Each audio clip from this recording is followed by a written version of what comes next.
नमस्कार दोस्तों, आप सबका मेरे YouTube चैनल पे बहुत बहुत स्वागत है। आज मैं इस न्यू सॉफ्टवेयर के माध्यम से, जिसका नाम नक्षत्र बोर्ड सॉफ्टवेयर है, इसके माध्यम से ये जातक की कुंडली लेकर आई हूँ। जिनका प्रश्न था कि इनके वैवाहिक जीवन में कुछ उथल पुथल शुरू हुई हैं, कितनी जल्दी समाप्त होंगी, ये इनका प्रश्न था कि कब तक समाप्त होंगी और क्या कारण हो सकता है। तो जब भी कोई जातक कारण पूछता है और रीजन पूछता है, या फिर जातक के मन में प्रश्न आता है कि कब खत्म होगा, तो ऐसी स्थिति में अगर हम केपी एस्ट्रोलॉजी के माध्यम से फलादेश करते हैं, तो फिर हम कस्प का प्रॉमिस पढ़ते हैं। सबसे पहले आ जाइए आप सेवन कस्पल सब लॉर्ड की रॉ में। यहाँ सेलेक्ट करेंगे तो यदि सेवेंथ हाउस की रॉ में राशि लॉर्ड, स्टार लॉर्ड, सब लॉर्ड, सब लॉर्ड, यहाँ पर हम केपी कर रहे हैं तो सब लॉर्ड लेंगे, सीआईएल करते तो सब लॉर्ड लेते हैं। तो यदि सेवेंथ हाउस का cuspal sub lord Rahu, Ketu, Shani, Mangal जैसा प्लेनेट हो, तो ऐसा देखा गया है दोस्तों कि वैवाहिक जीवन में काफी उथल पुथल जातक को रहती है। लेकिन केवल मेरे हिसाब से राहु, केतु, शनि, मंगल को देख लेने से ये नहीं कह देना चाहिए कि वैवाहिक जीवन में उथल पुथल रहेगी। आगे भी पढ़ना चाहिए कुंडली को। तो सेवन कस्पल सब लॉर्ड किन भावों का सूचक बनता है, सिग्निफिकेटर बनता है, यहाँ पर देखेंगे तो राहु केतु के नक्षत्र में है, शनि के उपनक्षत्र में है। अब अगर राहु या केतु या शनि का संबंध सेवन कस्पल सब लॉर्ड से बनता है, तो ऐसे में देखा गया है या तक कि या तो शादी देर में होती है, या तो उसको वैवाहिक सुख मिलने में कुछ विलंब होता है। इसके अलावा सिग्निफिकेटर 2, 4, 8, 9, 12 बन रहे हैं इस कुंडली में। याद रहे दोस्तों, लग्न भाव के लिए सबसे खराब भाव होते हैं चौथा, आठवां, बारहवां और छठा। चौथा घर क्या करता है? पांचवा घर लव एंड केयर का है, तो चौथा घर क्या करेगा? लव एंड केयर में कमी करेगा। छठा घर संघर्ष बढ़ाएगा। आठवां घर विपत्ति लाएगा। और बारहवां घर क्या करेगा? हानि कराएगा। ठीक है, तो ये सारे भाव खराब है। अच्छा भाव कौन सा है? एक, दो, तीन, पांच, सात, नौ, 11, ये भाव जो है अच्छे भाव हैं। अगर इन भावों से संबंध बनता है तो वैवाहिक सुख की प्राप्ति होने की संभावना देखी गई है। अब बात करते हैं कि कस्प का प्रॉमिस हमने यहाँ पर तो पढ़ लिया, लेकिन चूंकि हम सॉफ्टवेयर के माध्यम से फलादेश करने जा रहे हैं, तो हम कस्प का प्रॉमिस यहाँ पर पढ़ेंगे कि जातक के सेवेंथ हाउस में क्या क्या चीजें प्रॉमिस हो रही हैं सेवेंथ हाउस से, उसके वैवाहिक जीवन को लेकर। सबसे पहले यहाँ पर मुद्दा वैवाहिक जीवन को लेकर है, तो पति पत्नी के बीच में वैचारिक मतभेद का कॉम्बिनेशन यहाँ पर कुंडली प्रॉमिस करती है। आगे पढ़ते हैं कि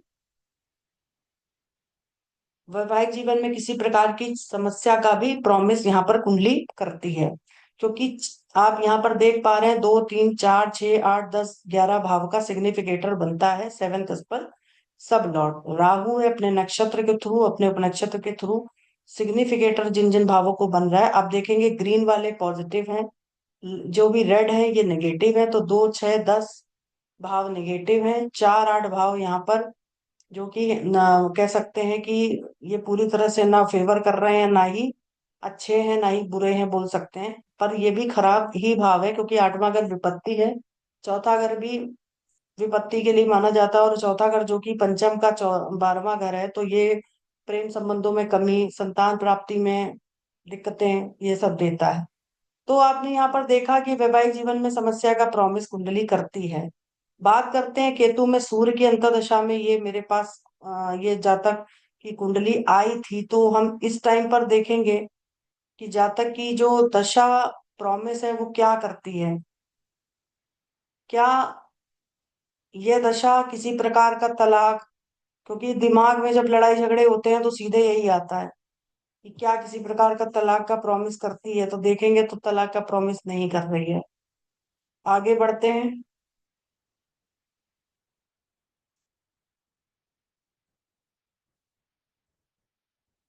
आगे बढ़ते हैं तो यहाँ पर सेवेंथ हाउस को सेलेक्ट करते हैं। अब सेवेंथ हाउस से देखेंगे कि क्या प्रॉमिस मिल रहा है। तो सेवेंथ हाउस का यहाँ पर हम देख रहे हैं, तो वैवाहिक जीवन में क्या किसी प्रकार का दुख का प्रॉमिस मिलता है, तो पूरी तरह से तो दशा प्रॉमिस नहीं करती। 1, 6, 8, 10, 12 भाव अगर सिग्निफाई करता तो समस्या देती, तो यहाँ पर 1 है, 6 है, लेकिन 8, 12, 10 भाव 11 नहीं है। 11वां भाव भी है, 5 और 11 भाव भी, इसका मतलब है कि एडजस्टमेंट करने की कोशिश करी जाएगी जातक की तरफ से। ठीक है, अब जातक की यहाँ पर, क्योंकि जातक की पत्रिका प्रॉमिस नहीं करती, तो हो सकता है कि जातक का जो स्पाउस है उसकी कुंडली में कुछ ऐसा प्रॉमिस हो। अब आगे बढ़ते हैं, तो इस समय जो अब अंतर्दशा चल रही है वो चंद्रमा चल रही है। इसका भी प्रॉमिस पढ़ लेते हैं कि ये क्या प्रॉमिस कर रही है दशा। आप इसी प्रकार से अपनी चल रही महादशा का प्रॉमिस पढ़ सकते हैं। तो आप देखेंगे यहाँ पर भी पूरी तरह से कोई सिग्निफिकेशन नहीं मिलता है कि कोई समस्या होगी, लेकिन गोचर की जांच करने की बात करी जा रही है। बार बार दोनों दशाओं ने गोचर की जांच करने के लिए बोला है। तो पहले हम सूर्य में गोचर की जांच करते हैं, दशा स्वामी की। दशा गोचर में क्या सिग्निफाई कर रही है? दशा गोचर में तो कहीं दिक्कतें नहीं देती हुई दिख रही है।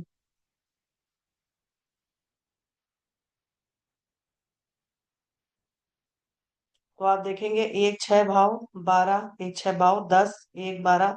तो जब जातक मेरे पास आए थे उस टाइम पर सूर्य की अंतर्दशा थी, तो गोचर कुंडली जातक की सही नहीं चल रही है वैवाहिक जीवन को लेकर। ठीक है, तो हमने जातक को ये एडवाइस करी थी कि आपकी कुंडली में एक तो प्रॉमिस भी नेगेटिव मिला है। दशा जो चल रही है वो तो प्रॉमिस कर रही है कि कुछ खास डाइवोर्स जैसी स्थितियां नहीं बना रही है, लेकिन गोचर सपोर्ट नहीं कर रहा है। मतलब गोचर, अब आप देखेंगे कि 3 पैरामीटर होते हैं कि प्रॉमिस नेगेटिव मिल गया, दशा भी नेगेटिव हो और साथ में गोचर भी नेगेटिव हो, तो घटना ऐसी होती है कि बस तुरंत तत्काल डाइवोर्स हो जाता है। लेकिन गोचर प्रॉमिस कर रहा है नेगेटिव, जन्म कुंडली नेगेटिव प्रॉमिस कर रहा है, लेकिन चल रही दशाएं अगर प्रॉमिस नेगेटिव नहीं करती हैं तो फिर जन्म पत्री में, तो फिर डाइवोर्स टल जाता है और कुछ समय के बाद होता है जब दशाएं उस हिसाब की आती हैं। क्योंकि जन्म पत्री ने प्रॉमिस दिया है कि वैवाहिक जीवन में उथल पुथल रहेगी, तो जातक का डाइवोर्स हो सकता है, ऐसा संभावित है। भाव फल भी देखना चाहे तो हम देख सकते हैं, यहाँ पर 7th हाउस का भाव फल देख सकते हैं। अब देख रहे हैं तो यहाँ पर दाम्पत्य सुख में कमी का पूरी तरह से सिग्निफिकेशन मिला है। ठीक है, विवाह में देरी भी लिखा हुआ है, इसका मतलब है जातक को विवाह में देरी तो खैर हुई है।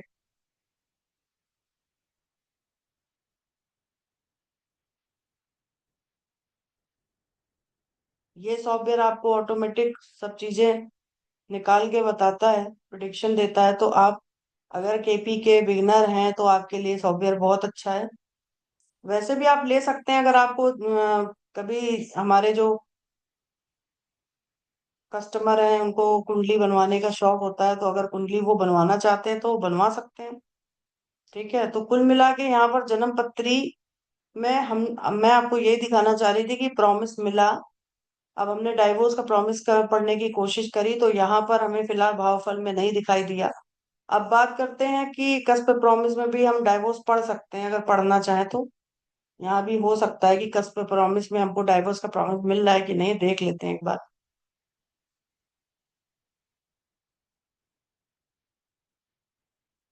फिलहाल कि यहाँ पर किसी प्रकार का कस्प प्रॉमिस में कुछ भी ऐसा नहीं दिख रहा है, इसलिए हम यहाँ पर अब आगे नहीं चेक करेंगे। फिलहाल हमें वैवाहिक जीवन उथल पुथल दिखा और गोचर ने भी हामी भरी है, लेकिन दशा जन्म पत्री में कुछ खास निगेटिव सिग्निफिकेटर नहीं बनती।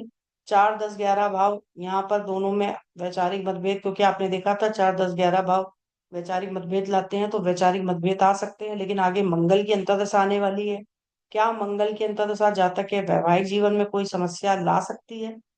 अगर देखें तो एक बार चेक कर लेते हैं। क्योंकि जब कोई दशा प्रॉमिस करेगी तो गोचर भी अगर प्रॉमिस कर देगा तो फिर भाई कोई घटना बचा ही नहीं जा सकती। ये देखिए, आप खुद देख पा रहे होंगे कि यहाँ पर वैवाहिक जीवन में दुख होना, ये दशा प्रॉमिस करती है। और कौन सा समय रहेगा? तो 7 जून से लेकर 2 जुलाई 2026 तक। तो अगर इस टाइम तक अगर वैवाहिक जीवन में ऐसी समस्याएं बनी रही, तो जातक का डिवोर्स हो सकता है। वैचारिक मतभेद ज्यादा बढ़ सकते हैं, कम नहीं होंगे।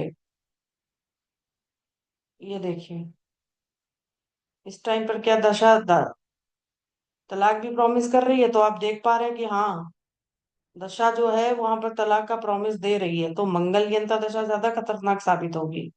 आगे राहु आ रहा है, इसी प्रकार आप राहु को गुरु को चेक कर सकते हैं। तो दोस्तों आप इस प्रकार से देखें, ये सॉफ्टवेयर आपको बहुत मदद करेगा। और अगर आप कोई उपाय देना चाहें तो यहाँ पर उपाय भी हैं।